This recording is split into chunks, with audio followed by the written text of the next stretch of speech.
Hello everyone, welcome back to VIET channel. My name is Rachelusa and this is Dr. Phạm Hiếu Liêm. Hello Dr. Liêm. Hello, Rachel, and hello, everyone. I have already gone and vote early, and so everybody should vote early, but not often. So That's we should right. early. First Okay, of all, I like your hat. Where did you get your hat? this is the original hat of Make America Great Again back in 2016. People gave it to me. Awesome. It looked nice on you though. Well, thank you. All right, friends. Today, as you see the title here, today we will talk about MAGA. Well, we all know MAGA is Make America Great Again. But today, Dr. Liêm will share with us why it's so important to go MAGA and why this movement is a big deal. All right, please take over. Okay, in order to understand this, everybody know the history of the Declaration of Independence and the Constitution of the United States, and that how we have a very nice country. We are all protected by the Constitution, and under that Constitution, the United States as a country have developed and prospered, and always follow the path of the Constitution to make sure that we are all protected and have freedom and opportunity and equal justice for all. With that principle, the country became a very strong country, and we have had the up and down. We even have a civil war, but through all that, the Constitution already kept the United States together.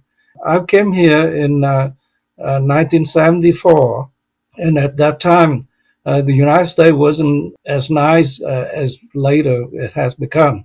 At that time, it was just right after the Watergate, where President Nixon had to resign because he had covered up some kind of political shenanigans, made the Congress to turn on him, including the Republicans in Congress. And so after President Nixon resigned, the vice president, Gerald Ford, became president. I came to the United States during that time. And the country was divided because the anti-Vietnam War movements have gained traction and gained power in Congress. And the Democrats at that time was anti-Vietnam War, and the senators and congressmen had voted to discontinue the military aid to South Vietnam to defend itself against the communist North Vietnam invasion. And so I came to the United States during that time in the later part of 1974. The fall of South Vietnam wasn't a question of whether or not it would happen, but it's just the question was when. The ARVN, the Army of the Republic of Vietnam, was fighting without any supply, any ammunitions, any fuels to be expected from the Allied, the Americans. After that, of course, then in April of 1975, the South Vietnam fell to the communists. The first waves of refugees came to the United States almost 50 years ago, 49 years now. And after that, there was a period during the 1980s where people could not tolerate communism in Vietnam, and they escaped by boat, and they became boat people, and many of them resettled here in the United States. Those who survived the sea trip, survived the drowning, the piracy, and so on, and they settled in the United States. Later on, during the 90s, there was another wave of humane operations of the former military officials, government officials of the United States who survived the re-education camps, survived the prisons, was allowed to take their family to the United States. So all these people, Vietnamese people, resettled in the United States now. We almost 3 million people at this time, including the second and third generations, which mean you. And we enjoy the freedom in the United States. We got very good treatment, and several of you have become successful in the career, in schooling, in academia, in businesses, and even in the armed forces. And so we prosper in many ways. The United States, during that period of time after the Vietnam War, was a mess. They elected Mr. Jimmy Carter as president because, unlike Nixon or Lyndon B. Johnson before that, he promised that he would not lie to the American people. He was a good man. He still is a good man. But his policy was wrong for the United States, and the country underwent high inflation, poor military preparedness, and we suffered losses militarily in Iran and so on. The economy was really poor, and the inflation was like 10 to 12% per year.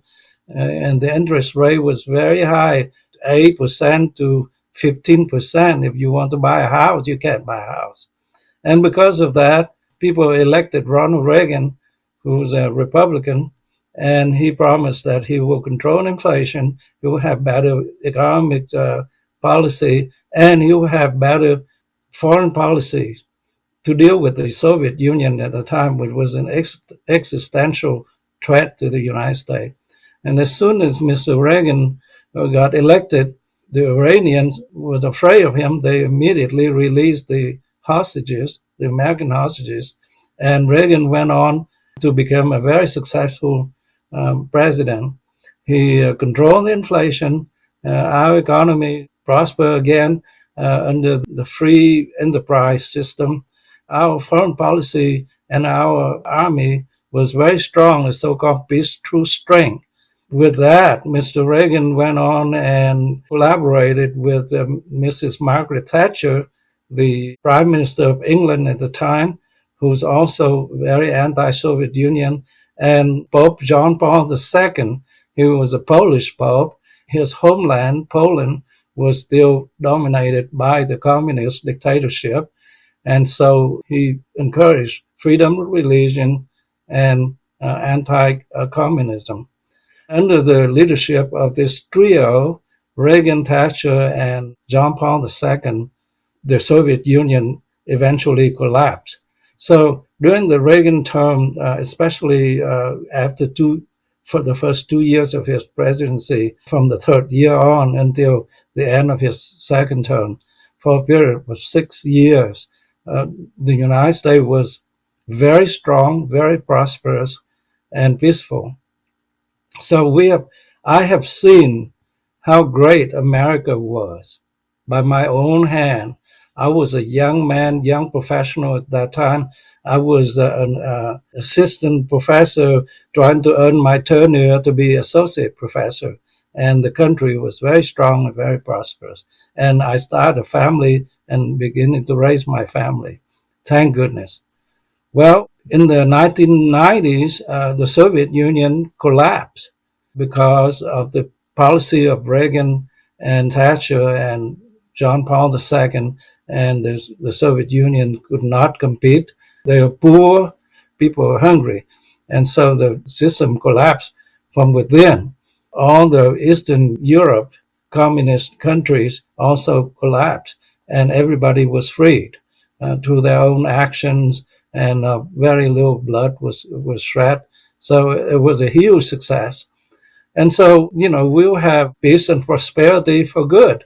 But we were mistaken, and the elite at that time with the first Bush president, George Herbert Walker Bush, the American elite, the European elite, and other rich people around the world, they kind of like to have a new world order where the elites would control through globalism, and they promote economic development from China because they can use the cheaper labors there so that they can make more money. In the beginning, the economic globalism seemed to be successful because consumers have decent goods with cheap price.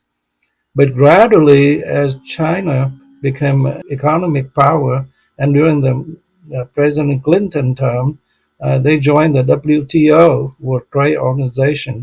Gradually, they rival Europe and the United States, and that's how the European Union was formed, to rival with China. But the globalists and the plutocrats, behind the scene, they control everything. They deceive the American people, and we didn't know that.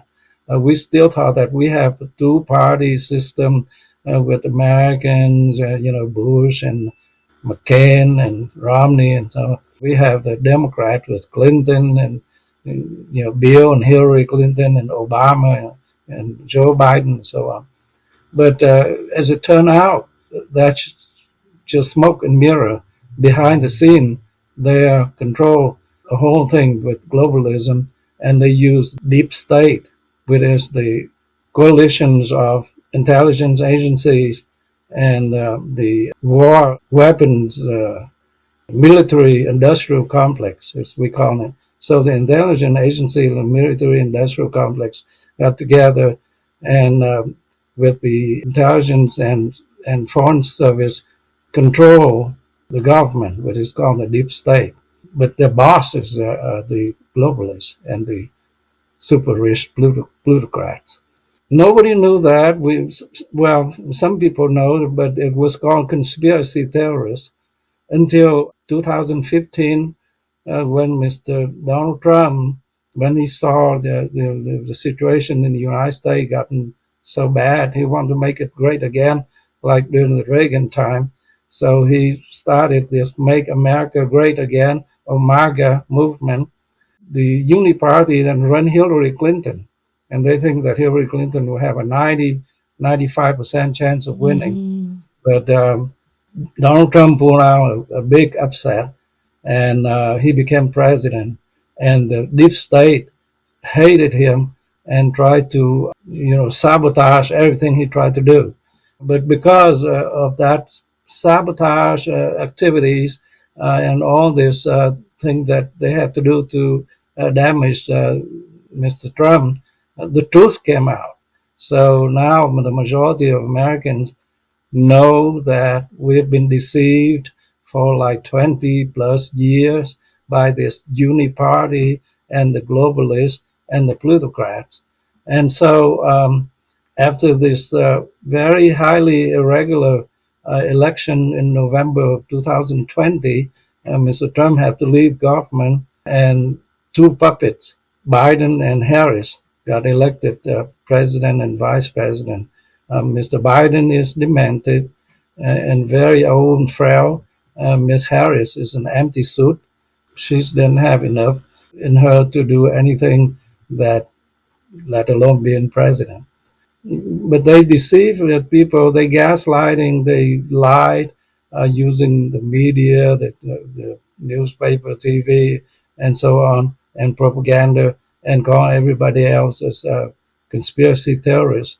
But the truth just gradually came out, and to the point that Senator John Kennedy, Republican of the state of Louisiana, came up with a sentence that I think is very, very good. He said, we'll have to come up with new conspiracy theories because all the old ones have turned out to be true, which is, hilarious, but true.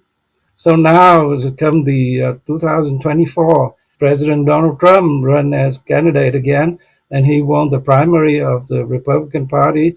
He has made the Republican Party into the party of the people, for the people, and by the people, and protect the middle class, the laborers, and the minorities.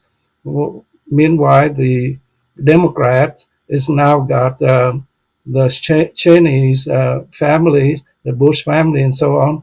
So beside the Obama, the Clinton, the Bush, and Cheney's, they're all on one side now with Nancy Pelosi, Harris, and Biden.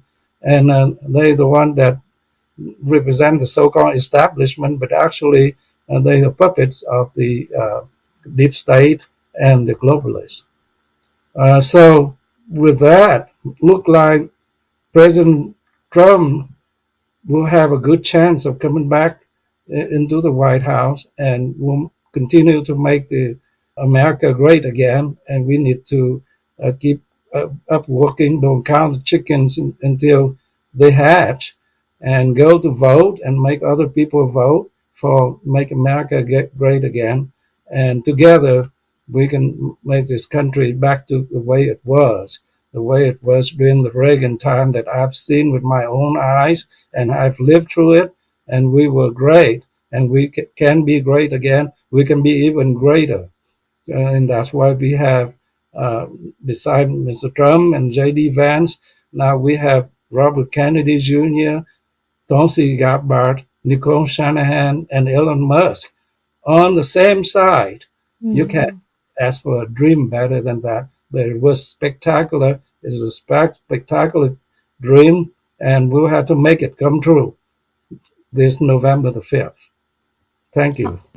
Awesome. Thank you, Dr. Lim. For all the young folks who's listening to or watching this video, when you listen to Dr. Lim, make sure that you take his message seriously, because who know this subject more than him, because he been through the era of the beautiful Saigon Republic of Vietnam. And then when he came here, he lived through the up and down of the America, right? And who know about the communists more than the people who came from the communist country. And another thing that I have a highly respect for Dr. Lim is he read many books. Like you say a day, generally you read about one book a day, right? I can read about 300 pages a day, yes. Yeah, 300 pages a day, right? So, and from doing the video with him for many months now, I know that he's like very good, not just in medical only, but then also in history and also political as well. So with all that put together, he's such a wise man. So make sure you listen, right? When he put this MAGA hat on his head, it means something.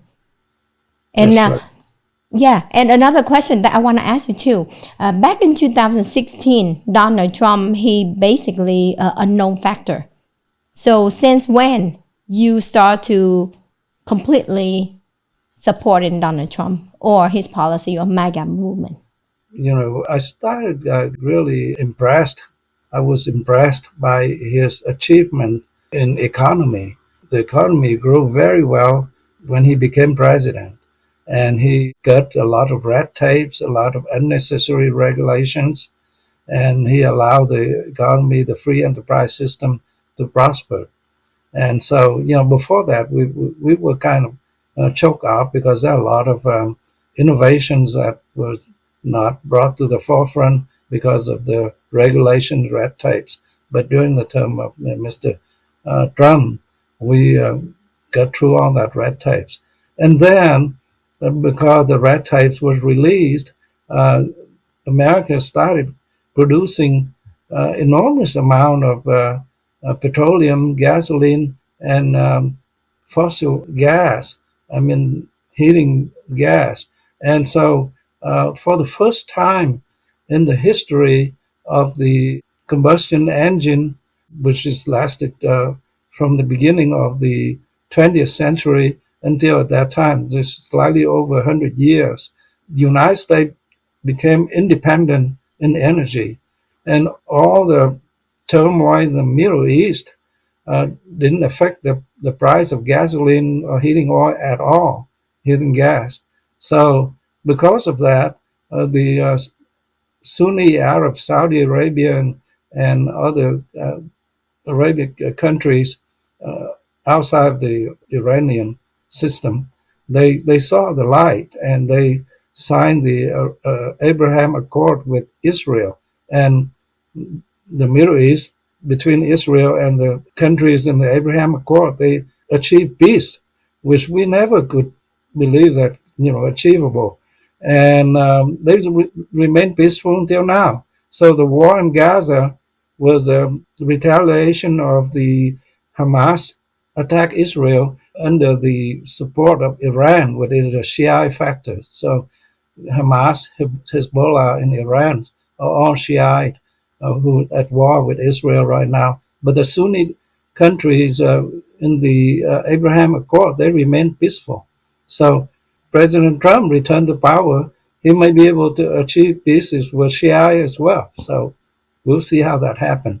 But there was no Ukraine war, because the Soviet Union, with the gasoline price being so low, and the hidden gas is not, if Russia can't provide it or stop providing it to Europe, the United States will.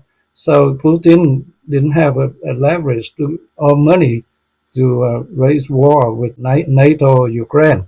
But as soon as Biden became president and he signed the executive order to stop all that fracking and all that oil exploration, then we became dependent on oil again, on energy, and Russia became richer. Putin has a means to attack Ukraine. So, and that's the war going on right now. But I think Donald Trump is the only person right now that can bring peace to that part of the world as well. So the policy, even though he didn't explain it very well, is similar to the nationalism, civic nationalism, which is a peaceful way to have a country of the people, by the people, and for the people, like Abraham Lincoln had, in the United States, with his civic nationalism. And Donald Trump is doing that, even though he didn't actually say that, but his vice presidential candidate, J.D. Vance, is a nationalist, just like the rest of us, especially the South Vietnamese people. Yeah, awesome. Hey guys, enough of saying, right? Well, you have read news, you hear our videos in Vietnamese and in English too. You understand it's so important. Now, this voting November 5th, this year, 2024, is extremely important, and we're counting on you, on your vote. So enough of saying, now's the time to doing. So go out and vote.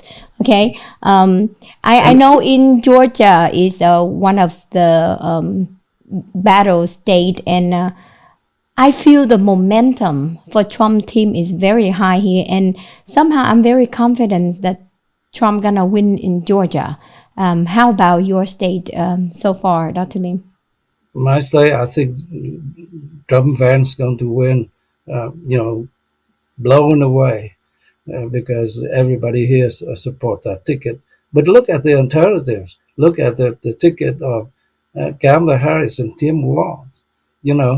One is an empty hat, and the other one is a knucklehead. Okay. One is a Marxist, and the other one is a Maoist. Now, if you are descendant of Vietnamese Americans, if you are Vietnamese Americans of second or third generations, your forefathers, your ancestors have risked everything to come here to have freedom and create a better life for you. And what we don't like the most is, number one, communism, and number two, the Chinese communists, especially the Chinese communists. And Tim Walz, he admired Mao Zedong and the Chinese communists. How can you vote for someone like that? So, forget that empty hat and knucklehead ticket. Vote for Trump and Vance. Awesome. Thank you so much, Dr. Lim, for sharing your knowledge today. And thank you everyone for watching the video. If you have any comment, any question, please leave the comment below here. With that saying, do you have anything else you want to share before we end this video? I'm very happy to see that we probably will be victorious, and we'll be able to help President Trump and Vice President Vance to build America to be great again. But don't count the chickens until they hatch. So go out and vote to make sure that they hatch our way. That's right. Oh, and another thing about the voting ticket too, because some of the news going on right now is some people, they went out and vote. People in Texas, they went out and vote, and when they put their ticket into the machine, and when it's come out, it's switching from Donald Trump to Kamala, right? So make sure that if you in Texas or wherever you are. So make sure when you vote, you take a picture or double check your ticket before you turn it in. Okay, if you see they print it out the different way, make sure that you raise your hand and have it corrected. That's right. All right, guys. Thank you so much for watching the video. And remember to like and share the video. That's very important. Thank you so much and have a great day. And we will see you all in next video. Thank you. Thank you. Bye-bye.